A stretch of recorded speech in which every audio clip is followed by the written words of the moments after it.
আজ ৪৫টি বসন্ত অতিক্রম করে একই বাগান, একই বেঞ্চে, একই জায়গায় দাঁড়িয়ে হতবাক, হৃদয়ের পিঞ্জর ছিঁড়ে বুক ফাটা কান্নার ফোয়ারায় এক ধরনের গঙ্গানির শব্দে দুচোখ বেয়ে গড়িয়ে পড়ল অশ্রুজল।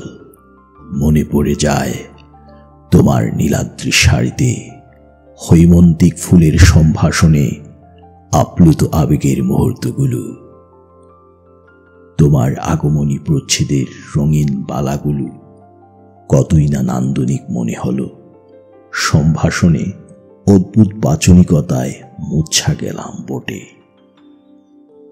যেই মেয়েটি কল্পনার উচ্ছ্বাসে মেলেছিল ডানা, প্রথম সম্ভাষণে কিনে নেয়া ভালোবাসাবাসিতে কত বসন্ত অন্ত হলো তার কোনো ইয়াত্তা নেই।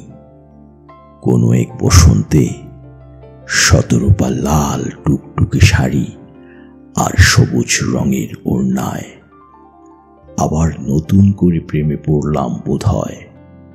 তোমার দীঘল কালো আখিতে হারিয়ে গেলাম বারংবার। তোমার দেশের গান আর কবিতার প্রথম শ্রোতা হয়তো।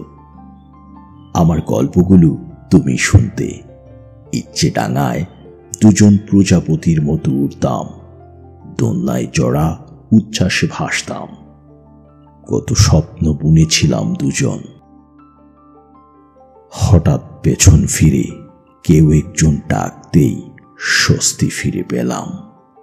হারিয়ে গেলাম তোমার আমার নস্টালজিক এপিকের মহাকাব্যে। দিক বিদিক শূন্য আর হাহাকার করছিল। বুকটা চিনচিন করতেই বেঞ্চেই বসে পড়লাম। আর তোমার অতি প্রিয়ঙ্গদা স্বভাবে কোনোদিন ভাবিনি চলে যাবে এভাবে। তোমার রেখে যাওয়া স্মৃতিগুলো প্রতিটি মুহূর্ত আমাকে সম্মোহিত করে, মনে করিয়ে দেয় ভালো লাগা সময়গুলোকে, মনে করিয়ে দেয় সব সুখ কেড়ে নেয়া বিশ্বাসকে। কোথায় আছো তাও জানা নেই, তবে আজও ভালোবাসি তোমাকে। ভুলতে গেলেও ভোলা যায় না।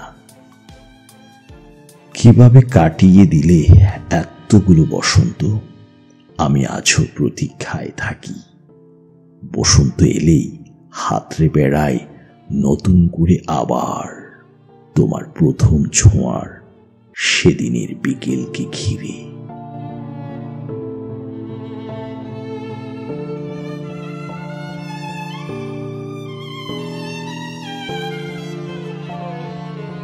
এমন তো কথা ছিল না।